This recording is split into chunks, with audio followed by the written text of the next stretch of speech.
Aku tuh benci banget ungkapan sumur kasur dapur. Bagi aku itu adalah penjara. Waktu itu aku anti banget. Aku gak bisa masak, aku gak ngerti rumah. Tapi coba lihat sekarang, demi suami, demi anak, aku mulai belajar. Dan ternyata ketenangan rumah tangga itu memang ada di 3 tempat itu.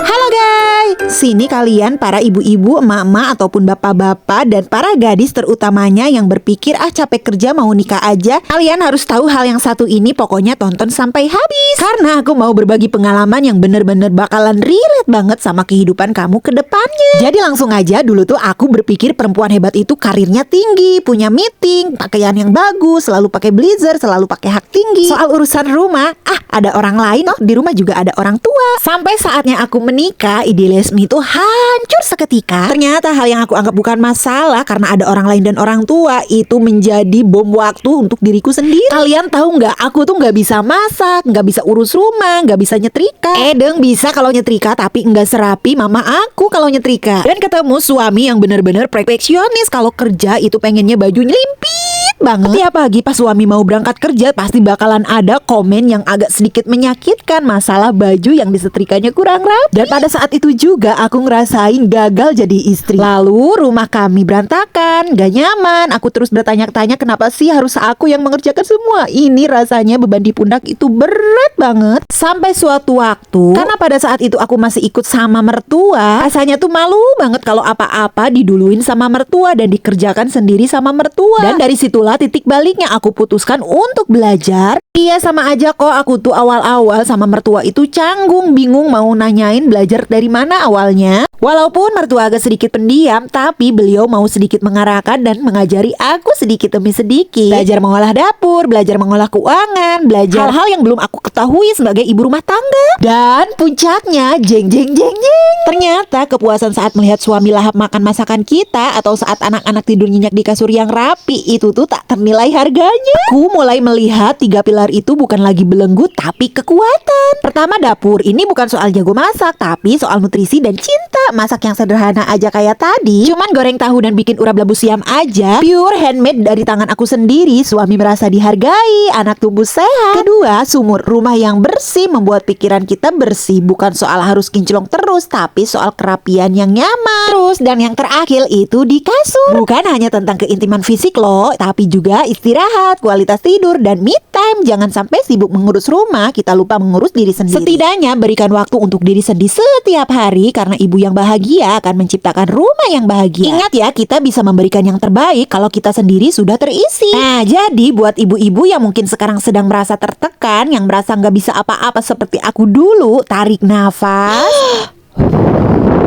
Yuk kita mulai dari yang terkecil. Sumur, kasur, dapur itu bukan lagi ungkapan kuno, melainkan seni mencintai keluarga dan diri sendiri. Yuk semangat yuk, kita pasti bisa menjadi istri dan ibu yang kuat dan hebat.